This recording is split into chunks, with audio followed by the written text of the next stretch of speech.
Hi guys, so yes, I am back with another video, and yes, today, or tonight, I'm going to be talking about a boxing match, yes.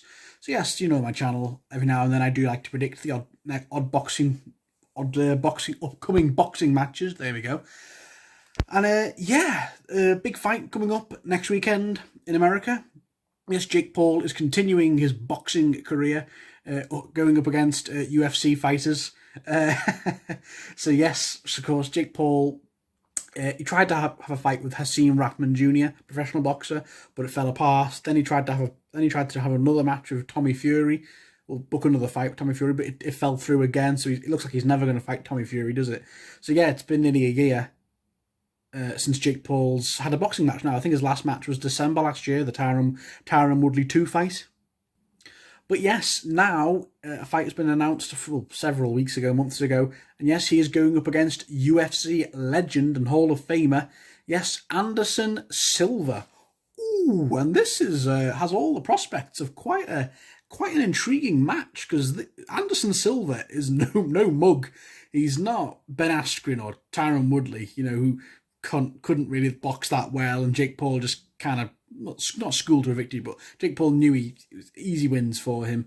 Anderson Silva is a very good fighter, and even though he's 47 years of age now, and he's been retired from UFC for quite a long time, he's still one of the goats of just fighting in general, of a professional fighting.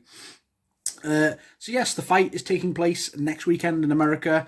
And it's got a lot of people intrigued, saying, okay, this definitely is Jake Paul's toughest test yet. Because, yeah, the two fights against Woodley, yeah, the first fight was, okay, a bit tough, but the second fight, he knocked Woodley out. But it's still, yeah, they say that they were tough fights for him, but I think everyone knew Jake Paul was a strong favourite in both of those fights, and Ben Askren and the others before that. But this is his first big test, I think, proper big test, because Anderson Silva, despite the fact he's going to be 50 in a few years, the guy is a ghost of UFC, and like I said, of the fighting profession. So yeah, the guy. Let me just go over his UFC career. Quite incredible what he did in UFC. So yeah, Anderson Silva. I'll start off with him. He's a former UFC middleweight champion, and he holds the record for the longest title reign in UFC history at nearly 2,500 days. Wow. It started in 2016 all the way to 2013. So he was champion for 7 years. 7 years, 16 consecutive victories in that span. That is quite incredible. And he's widely regarded by mixed martial arts pundits as one of the greatest mixed martial artists of all time. Obviously, he retired from UFC in 2020 and returned to boxing because Anderson Silva can also box. He does have a boxing background. So yeah, while he's regarded as one of the greatest of all time in UFC and MMA, the guy can box as well. He's had 4 professional boxing matches, 3 wins and 1 loss. So yeah, this is very intriguing, and I loved the press conference between both of them because you can tell Jake Paul has got a lot of respect for Anderson Silva. Like he said, he grew up watching him. There was a famous picture of him with Anderson Silva when he was a kid. And I loved how they with Logan Paul. I love how they repeated that in the press conference. It seemed really chill, and you could tell there was no shit talking because you could tell Jake does have a lot of respect for Anderson Silva because he's such a legend. Yeah, there was no shit talking. It was just very professional, very courteous, and I'm looking forward to this fight. So yeah, I've watched a few of Anderson Silva's fights in the UFC. The guy, like his fights with Chael Sonnen, Adesanya, by that point he was past his prime. Dan Henderson. So I've seen sort of quite a few of his fights, and the guy has knockout power. Let me just go over his stats. So Anderson Silva in the UFC, well, it was MMA record. He had 46 fights, 34 wins, and 11 losses. So a few losses, but 34 wins, that's a loss. His wins, 23 by knockout, so a lot of knockouts, yeah. 3 submissions and 8 by decision. So yeah, like I said, incredible. And I think this is going to be a tough old fight for Jake Paul, because this guy can box. And his previous boxing matches, because he's recently got back into boxing, Anderson Silva. He's had 3 fights in the last year and a half, 2 years. So he fought Chavez Jr. in 2021. which Silva won by split decision. He beat Tito Ortiz in a first round KO in 2021. And now he's fighting Jake Paul. He also had an exhibition bout, Anderson Silva, last year. God, he had 3 fights in 1 year, Anderson Silva. 3. Going up against Jake Paul. Like I said, so Jake Paul, I think if he wins this, we've all got to start taking him seriously, because beating Anderson Silva is a big deal. Even though, like I said, Anderson Silva is in his late 40s now. So, yeah, there's a huge age gap. Obviously, Jake Paul's in his mid to late 20s, so there's a massive age gap here. But that might not make a difference. We've seen in Anderson Silva's boxing fights, I've watched a few, like Drew Jordy's analysis, he does have a really strong ring IQ, not just in MMA, but boxing as well. I'm sure he's going to put that to use against Jake Paul and make him think. Obviously, I think Jake Paul has the much stronger power because, well, he's younger, fresher, faster, and I think he's much more well-built, although Anderson Silva still keeps himself in great shape, and he does have a lot of KOs in MMA. He knocked out Tito Ortiz, who was no slouch. Well, Tito Ortiz couldn't really box, could he? But, so yeah, I'm looking forward to this fight, I really am. But who do I see winning?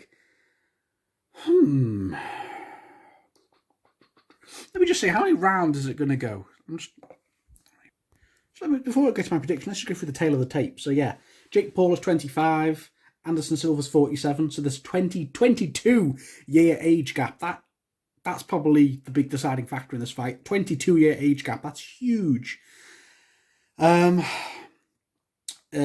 Paul is 6'1", Anderson Silva is 6'2", so Anderson Silva's a bit taller. Weight, Jake Paul is 13 stone and a half, Anderson Silva's 13 stone and a half. So, well, he's 8 pounds, well, give or take. So Anderson Silva's a little heavier too. And reach, Jake Paul has 76-inch reach, Anderson Silva has 72 and a half. So, despite the massive age gap, Anderson Silva is taller, heavier, and has a slightly longer reach. So, yeah, that could lean in his favour. So who do I... Okay, I see this fight going 2 ways. I think Jake Paul wins via KO. Or Anderson Silva wins with a split or unanimous decision. Because I think if this fight goes I think it's 8 rounds, isn't it? 8 rounds. If it goes the full round, all 8 rounds, I see Anderson Silva winning. I think he'll just be able to outsmart Jake with his ring IQ, because knowing I've watched that documentary, you can see how hard he's training and how seriously he's taking this. He's not thinking, oh, Jake Paul's just this little YouTube kid.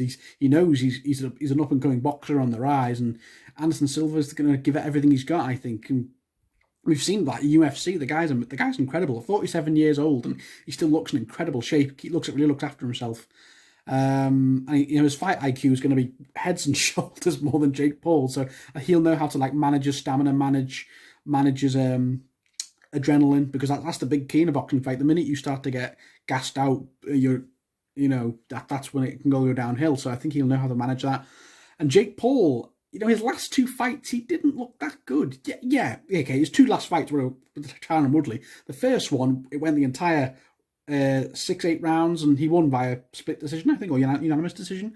But the big punch of the fight was Tyron Woodley, and he bounced back against the ropes, didn't he? But he still won on Jake Paul. And the rematch wasn't particularly fun to watch. I watched it back. It was the crowd were booing at one point. It was really boring until that crazy KO on Tyron Woodley. Some people say it was fixed because he did that with his glove before the KO, but whatever. It was a cool KO on Tyron Woodley. So yeah. He'll have to box much more cleverly against Anderson Silva. But yeah, I do see if Anderson Silva does get gassed, if he does get gassed, say by round 4 or 5, if it goes that far, I do see him gassing out, and Jake Paul goes for the KO. So yeah, my prediction is Jake Paul with a 5th round KO or TKO. So the ref just calls it off. Maybe not a KO, just a TKO, and the ref calls it off. Or it goes the distance, and Anderson Silva outboxes and frustrates Jake for all 8 rounds. It is 8 rounds, I think, yeah. And Anderson Silva gets the decision. And if it's a good fight, I hope there's a rematch. Maybe Jake Paul gives Anderson Silva a rematch. If Anderson Silva wins and hands Jake Paul his first boxing loss, I'd like to see a rematch. Maybe Jake challenges for a rematch. I'd be down to see a rematch if it's a good fight. So, yeah, guys, But like I said, I do think that if Anderson Silva was, say, 10 years younger, or in his 30s, I think this would be a clean sweep. I think Anderson Silva would batter him. But with that age, I think he will be a bit slower. But maybe I'm wrong. Maybe the Anderson Silva fans can prove me wrong, and he'll wipe the floor with Jake Paul. We'll see. But yeah, that's my prediction. Either Jake Paul knockout or Anderson Silva via decision. So thank you for watching, guys. Hope you will enjoy the fight next weekend, and I'll see you all very soon.